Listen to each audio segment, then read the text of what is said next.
Il s'agit d'un atelier de capitalisation, un projet qui a été mis en œuvre en faveur des adolescentes et des jeunes pour connaître leurs droits en santé de la reproduction. Et au terme de la mise en œuvre de ce projet, on est là aujourd'hui dans un atelier de capitalisation pour voir ce qui a été bien fait, ce qu'il faut améliorer.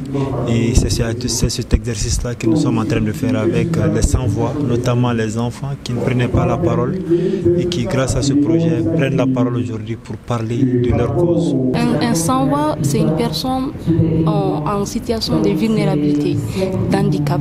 On peut citer par exemple les aides ménagères, les victimes de viol, de mariage précoce, les enfants dans la rue, de la rue, les gens qui ont des problèmes mais qui n'arrivent pas à s'assumer en tant que tels devant les autres et d'expliquer leur situation aux autres. Ce sont ces jeunes filles, ce sont ces jeunes garçons qui n'ont pas eu la chance d'aller à l'école ou qui sont ici à Bamako, dans les grandes villes, qui font des petits boulots, les aides ménagères, les talibés, les enfants de la rue, ce sont eux on appelle les sans-voix. La première chose qui peut être difficile pour un sans-voix, c'est la stigmatisation, être mise à l'écart des autres. Parce que tu te sens seul. Tu as besoin de parler, mais tu ne sais pas à qui parler parce que tu as peur de la vie des autres et de la société, même de tes amis, parfois même de ta propre famille. Donc c'est très difficile. Au début, c'était comme ça. Tout le monde, personne ne pouvait parler parce qu'on était habitué à être seul dans notre coin, à ne pas parler de nos problèmes. Mais maintenant, on a eu la voix. On a fait 48 heures d'atelier. Et c'était très riche parce qu'on a fait ressortir tout ce qu'on a eu à faire, à apprendre durant tout le projet. Et en un mois, on a pu s'évaluer et connaître le point de départ et là où on en est aujourd'hui, nous en tant que jeunes, en même temps avec les alliés, le consortium, le coach, on a pu tous s'évaluer et on a constaté que c'était vraiment riche. Le projet a porté en grande partie ses fruits et le challenge est presque réussi. C'est le résumé, le récapitulatif de tout ce qu'on a eu à faire parce que le projet a duré 1 an. Donc durant ces 1 an-là, qu'est-ce qui a été obtenu comme résultat? Est-ce que les gens ont appris? Est-ce que les enfants ont acquis des connaissances sur leurs droits? Et surtout ça, c'est en rapport avec les droits de santé sexuelle et reproductive. Donc, est-ce qu'elles ou ils ont appris quelque chose là-dessus? Est-ce qu'ils ou elles savent qu'elles ont des droits sur ce domaine? Donc c'est ça qu'on est en train de faire et le résultat est là. Ils ou elles ont compris que ce genre d'activité a un impact positif sur les sans-voix puisque les sans-voix, comme son nom l'indique, ne connaissent pas trop le cadre juridique qui régit leur vie.